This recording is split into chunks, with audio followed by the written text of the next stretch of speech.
الله الرحمن الرحيم نحمده ونصلي ونسلم على رسوله الكريم أما بعد فأعوذ بالله من الشيطان الرجيم بسم الله الرحمن الرحيم الصلاة والسلام عليك سيدي يا رسول الله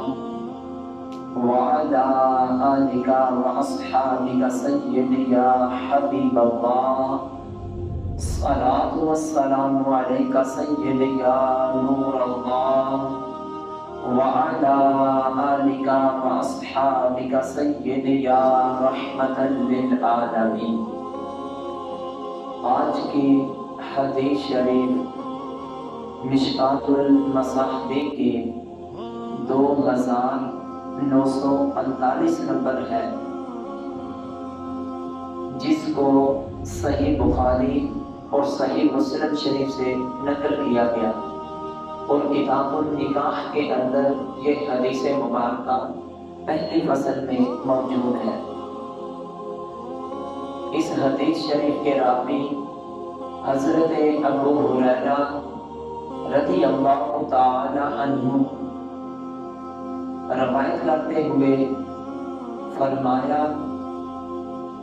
کہ اللہ کے رسول صلی اللہ علیہ وآلہ وسلم نے ارشاد فرمایا،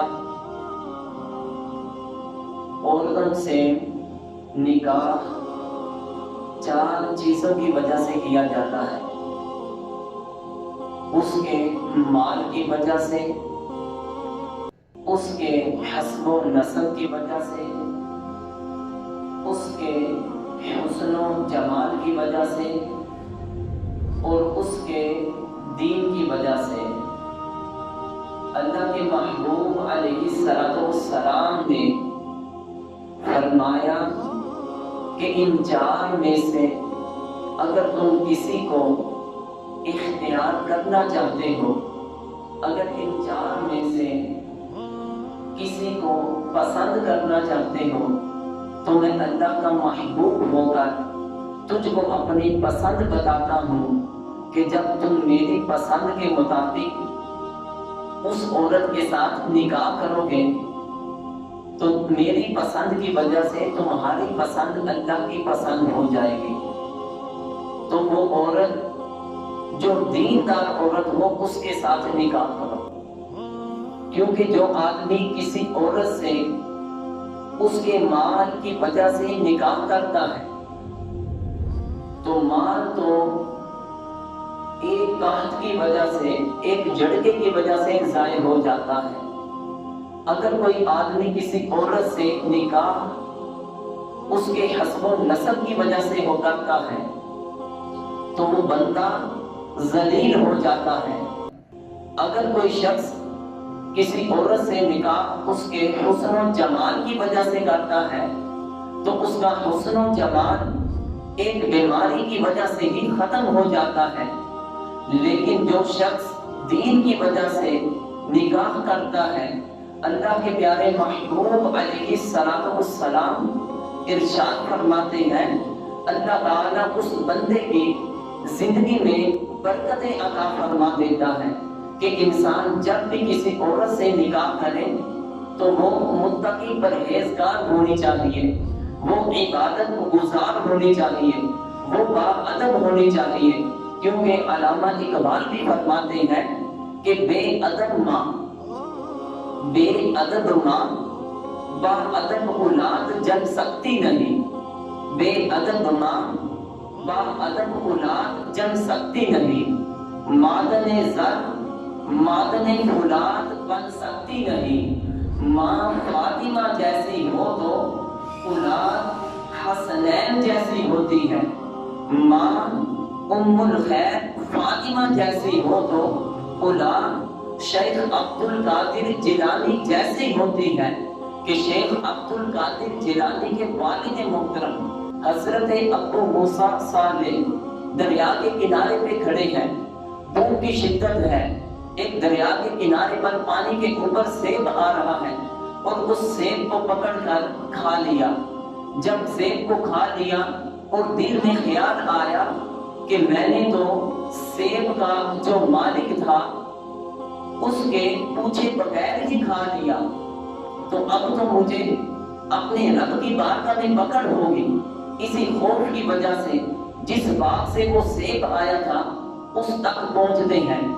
پھر اس باغ کے مالک کو جا کر کہتے ہیں کہ میں نے آپ کی اجازت کے بغیر آپ کے باغ کا سیب کھایا، آپ مجھے معاف فرما دیں۔ باغ کا مالک کہنے لگا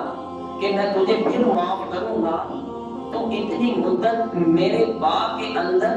مالی بن کر میرے باغ کی خدمت کر،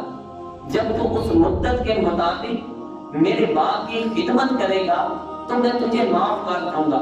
تو حضرت ابو صالح موسیٰ مقررہ مدت تک باغ کی خدمت کرتے ہیں، مالی کے طور پر اس کو وقت دیتے ہیں۔ جب مدت ختم ہو جاتی ہے پھر وہ باغ کے مالی کے پاس جاتے ہیں اور اس باغ کے مالی کو جا کر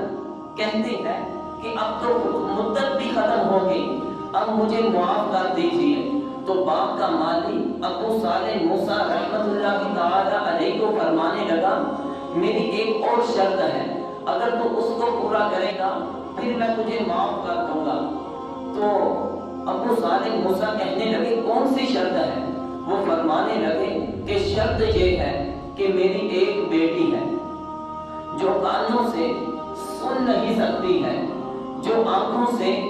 دیکھ نہیں سکتی ہے، جو زبان سے بول نہیں سکتی ہے، وہ پاؤں سے لولی لنگڑی ہے۔ میری یہ اس بیٹی کے ساتھ تجھے نکاح کرنا ہوگا۔ جب تو میری اس بیٹی کے ساتھ نکاح کر لے گا تو میں تجھے معاف فرما دوں گا۔ تو حضرت ابو صالح موسیٰ رحمت اللہ تعالی علیہ اسی وقت ہی اس شرط کو قبول کرتے ہوئے اس عورت کے پاس جاتے ہیں۔ جیسے ہی اس عورت کے کمرے میں جاتے ہیں اور دیکھتے ہیں کہ وہ عورت تو کانوں سے بھی سنتی ہے، وہ آنکھوں سے اندھی نہیں، آنکھوں سے بھی دیکھتی ہے، وہ زبان سے گونگی نہیں، وہ تو زبان سے بھی بولتی ہے، وہ لولی لنگڑی نہیں بلکہ وہ صحیح سلامت پاؤں سے چل پھر سکتی ہے۔ جیسے ہی ابو صالح موسیٰ نے اس عورت کو دیکھا اور پھر خوف سے اسی وقت واپس باغ کے مالی کے پاس آ جاتے ہیں اور باغ کے مالی کو کہا کہ جس جگہ پر آپ نے مجھے بھیجا، جس عورت کے پاس بھیجا، اس جگہ پر تو وہ عورت موجود نہیں ہے۔ وہ عورت تو کانوں سے بھی سنتی ہے، وہ عورت تو آنکھوں سے بھی دیکھتی ہے، وہ عورت اپنی زبان سے گفتگو بھی کر سکتی ہے، وہ عورت اپنے پاؤں سے چل پھر بھی سکتی ہے، لیکن آپ تو اس کے برعکس بتا رہے تھے۔ تو اس وقت باغ کا مالی ابو صالح موسیٰ رحمت اللہ تعالی علیہ کو فرمانے لگا اے ابو صالح موسیٰ، میں نے جو تجھے کہا تھا کہ میری بیٹی کانوں سے کچھ سن نہیں سکتی ہے،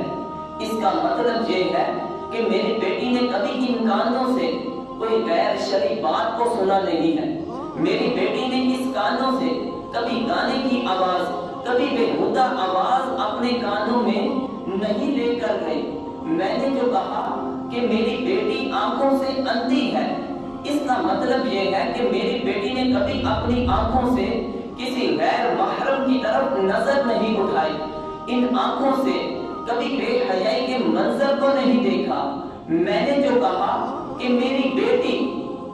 زبان سے گونگی ہے، بول نہیں سکتی ہے، مطلب یہ کہ اس نے کبھی زبان سے خلاف شرع بات نہیں کی ہے۔ میں نے جو کہا کہ وہ پاؤں سے لولی لنگڑی چل پھر نہیں سکتی ہے، اس کا مطلب یہ ہے کہ میری یہ جو بیٹی ہے اس کے قدم کبھی بھی خلاف شرع کام کی طرف اٹھے نہیں ہے۔ میں نے اس لیے اس کو اس طرح کہا۔ المختصر یہ ہے کہ حضرت ابو صالح موسیٰ رحمت اللہ تعالی علیہ کا نکاح اس باغ کے مالی کی بیٹی کے ساتھ ہو جاتا ہے۔ ابو صالح موسیٰ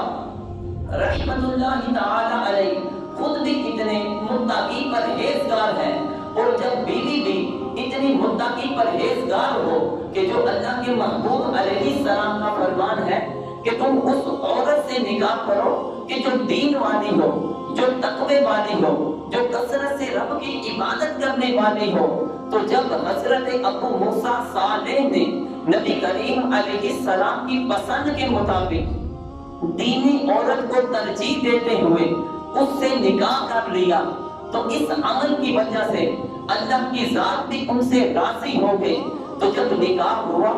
تو نکاح کی برکت کی وجہ سے، اس نیک صالح والدین ہونے کی وجہ سے اللہ تعالیٰ نے اگر ان کو بیٹا عطا فرمایا، وہ بیٹا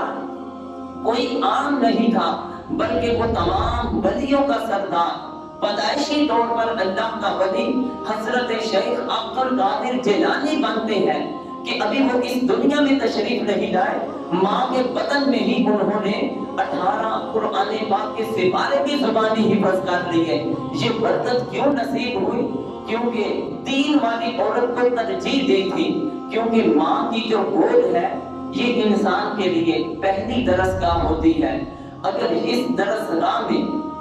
دین ہوگا تو بچہ دیندار بنے گا، اگر اس گود میں متقی پرہیزگار کی گود ہوگی تو بچہ بھی متقی پرہیزگار بنے گا، اگر اس گود کے اندر شرم و حیا ہوگی تو بچہ بھی شرم و حیا کا پیکر بنے گا۔ تو کیونکہ ماں کی گود جو ہے یہ پہلی گود ہے، ادھر سے ہی انسان کی تربیت ہوتی ہے۔ تو اللہ کی بارگاہ میں دعا ہے کہ وہ ہم سب کو نیک، دیندار، متقی، پرہیزگار عورتوں کے ساتھ نکاح کرنے کی توفیق عطا